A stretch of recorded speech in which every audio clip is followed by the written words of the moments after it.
Toujours entendu dire, quand j'étais dans le milieu, que la France était la banlieue d'Israël. Donc ça me fait peur. Ça va? Ok. Vous avez vu que tout le monde arabe se soulève contre Israël. Oui. Ok. C'est pas bon pour nous. Et demain contre la France. Ouais. Et l'Amérique pourra rien faire. Ok? Donc, j'aime pas parler de guerre. Vous savez, je me suis beaucoup impliquée en 2014 dans le Donbass. Je ne pouvais pas donner d'argent, mais j'ai fait des illustrations qu'on a vendues à Genève, ça a payé des toits, c'est pour les gens qui étaient... Et je voyais ce Donbass se faire massacrer, les enfants dans les cours d'école et tout, et personne ne bougeait, en Europe, en France, rien. J'avais un ami député, j'ai dit, mais vas-y, avec un groupe, allez là-bas, c'est pas possible. Et on était toute une bande à travailler, et pour le Donbass, à essayer d'aider comme on pouvait, soutenir. Et on disait, mais qu'est-ce que Poutine attend? Ben après, on l'a compris. Il a attendu 2022 parce qu'il savait qu'il aurait les sanctions, il a fait qu'il s'organise. Il savait que l'armement, il fallait y aller. Il savait que c'était une guerre OTAN-Russie. Voilà. C'était une guerre proxy. L'Ukraine. Ils en ont rien à foutre de l'Ukraine. Rien. Mais par contre, il y a des morts. Alors, qu'est-ce que vous voulez? Et alors, là, parlons pas de la Palestine.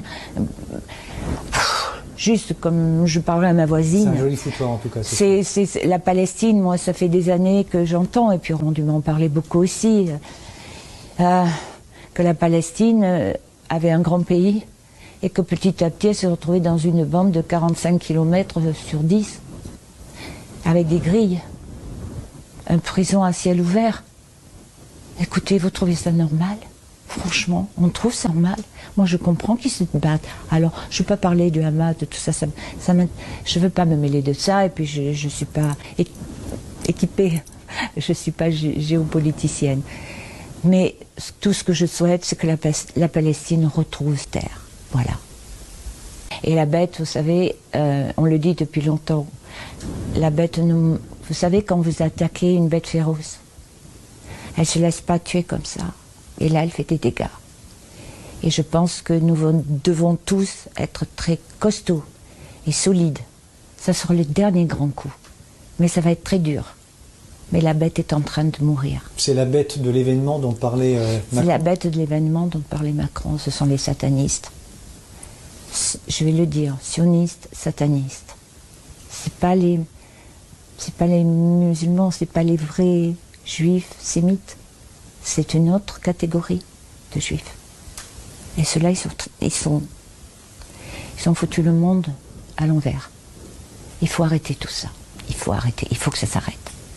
Je pense qu'on est bien parti, mais il faut être patient et il faut être solide, parce que nous, en Europe et particulièrement en France, on va en baver. Ça, c'est sûr. Ça va pas être facile. Mais on sait qu'au bout, il y a la lumière. Donc il faut tenir bon. C'est la fin Vous êtes une battante, Christina. C'est la fin d'une période. Et moi, vraiment, touche du bois.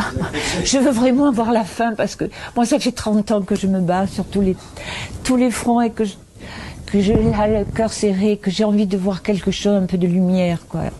Juste un peu, et on est en guerre ici, guerre ailleurs. C'est le bazar partout, l'Europe s'écroule, la France s'écroule. Si c'est le prix à payer, ben, il faudra l'accepter. Et puis, sur les centres,